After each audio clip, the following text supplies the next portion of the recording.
Hello, everybody.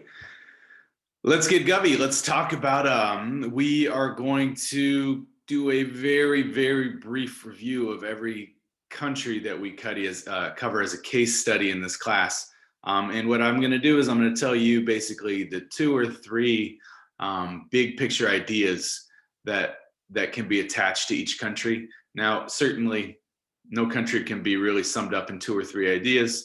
But as far as this class, I think these are the things that I personally have boiled down to be the like the tent poles or like the linchpins of the big picture of each country. Okay, so let's look quickly. At Mexico.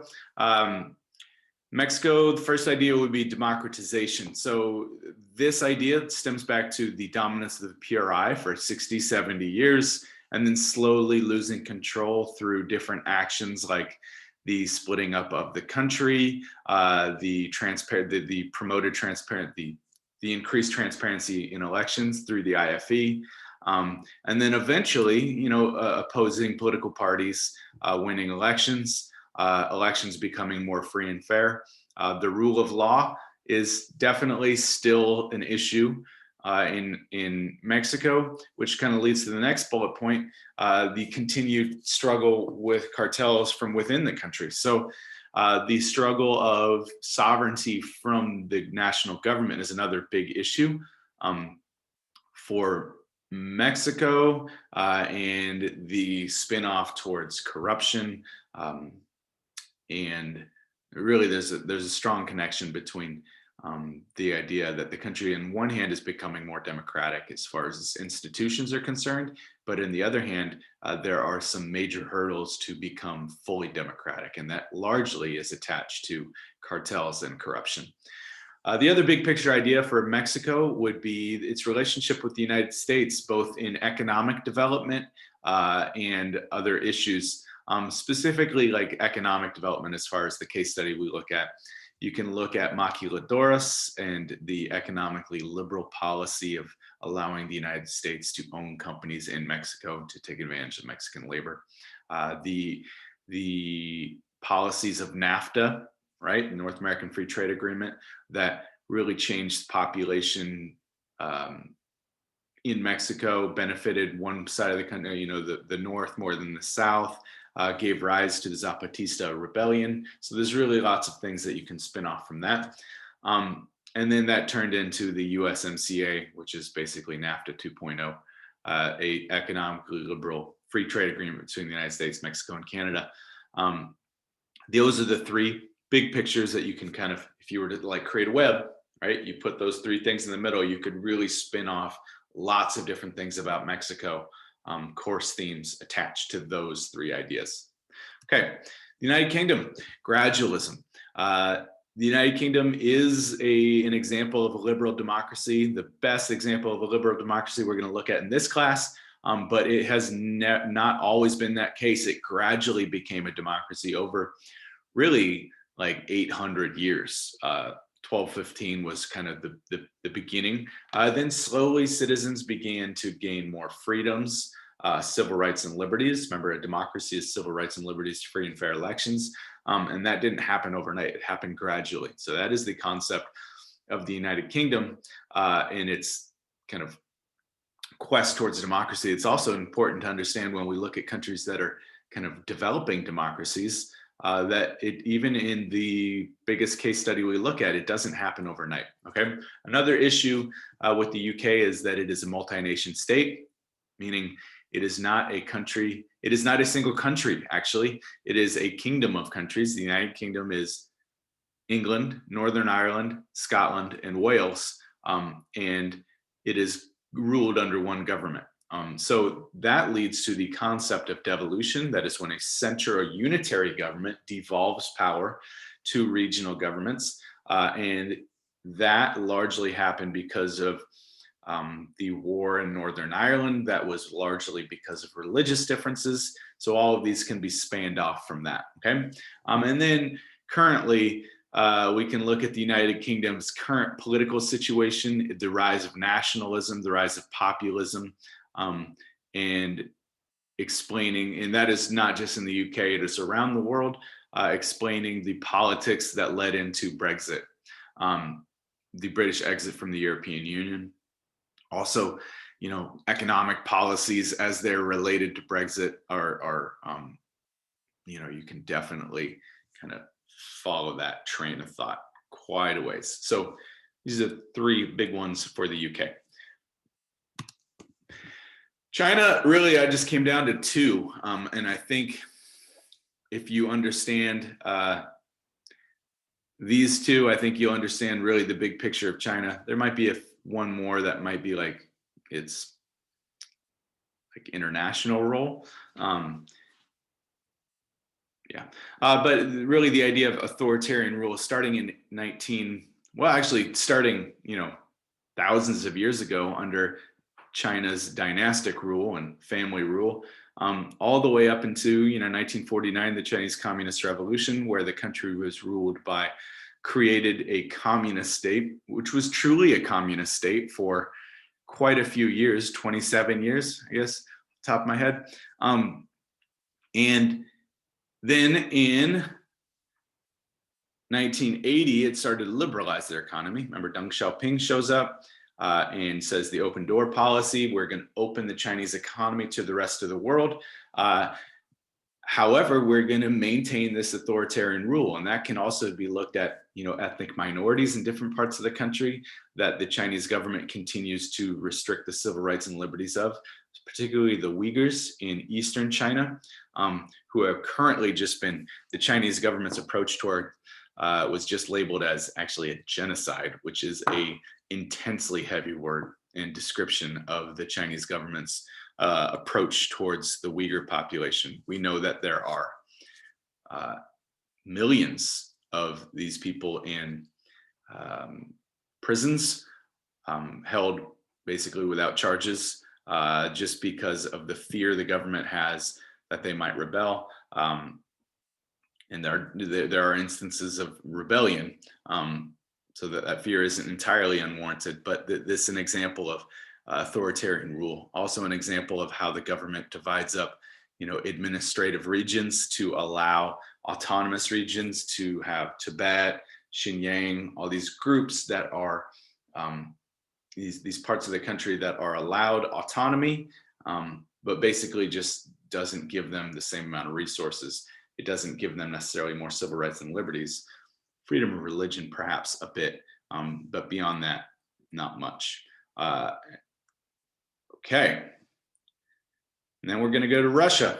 Russia, the legacy of communism, 1917 Bolshevik Revolution created the world's first successful communist state.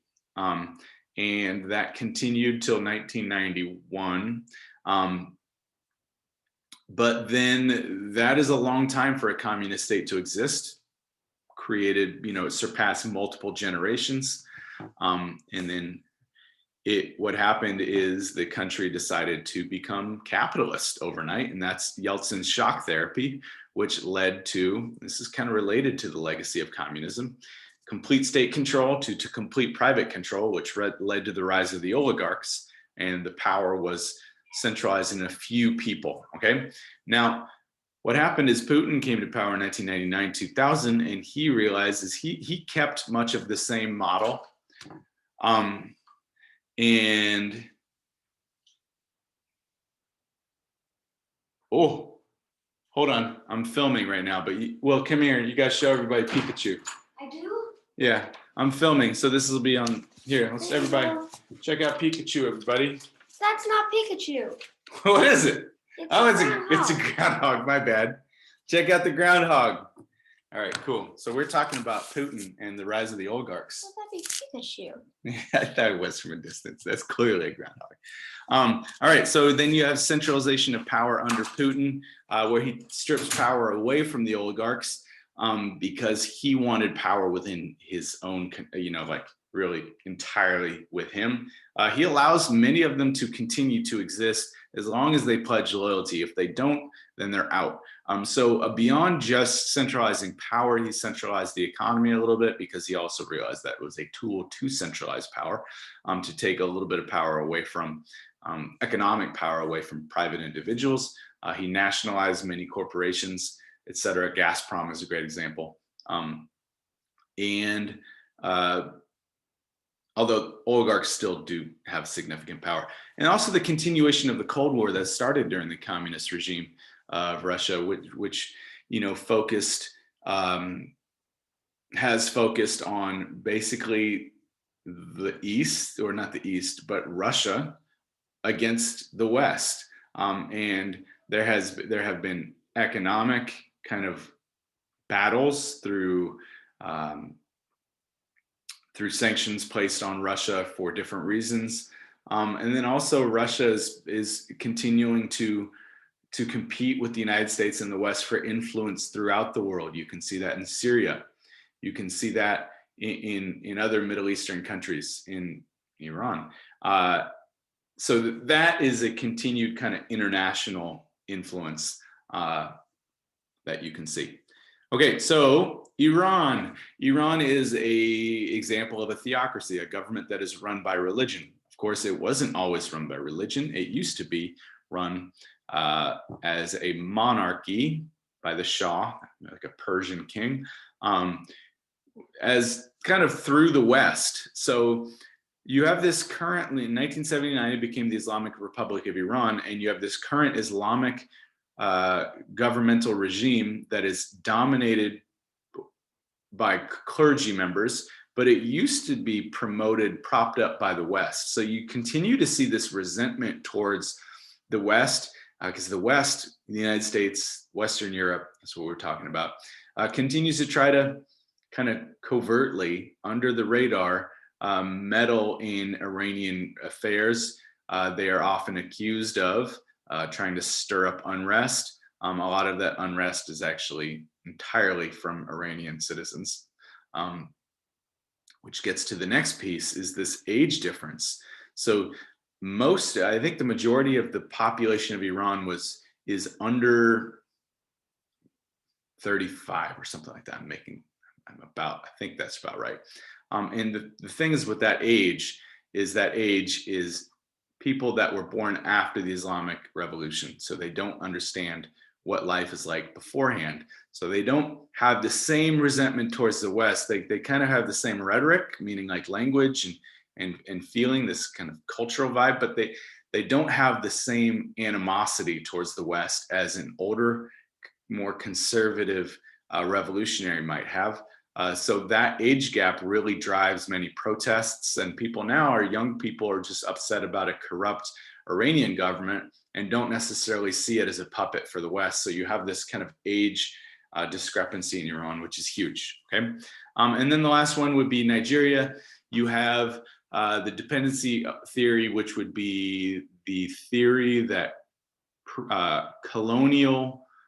prior colonial possessions, meaning the United Kingdom or Great Britain, used to occupy, and Nigeria used to be a colony of Great Britain. And the dependency theory is that once the British left, or all European powers left their former colonies, that they left a string of economic dependence on them. And you can see that through the problem of oil, right? All oil exports. The oil companies are largely European companies. Shell Oil is a big one. And if they were to leave, the economy might completely collapse. However, oil, I'm going to skip to the bottom one here, oil as itself has created as many problems as it has, prosperity as far as economic development is concerned. Like we just got finished talking about the country's full of oil. However, that oil leads to corruption, it leads to pollution, it leads to this next question, it leads to like ethnic differences, where geographic differences. The oil doesn't exist in the entire country. It exists primarily in the southeast of the country, the Niger River Delta, which happens to be the Biafra region. So after independence, they actually split off, trying to become their own country. You have this 3-year Biafran war. And that really is related to all three of these questions. So the national question is the idea of these coinciding cleavages that Nigeria is split between North and South, Muslims and Christians, 250 ethnic groups, 500 languages. You have a more rural North, a more urban South. You have more economic development in the South than there is in the North. So it's really, the national question is, with so many differences, coinciding cleavages, should it remain a country? Obviously, it's not for us to decide, but it is certainly like a worthwhile exercise to kind of contemplate in order to understand how complicated that country truly is. Okay, again, this is like Cliff's Notes, Ellert's Notes version of Nigeria and the rest of the countries. Hope it helped. See you soon. Stay safe.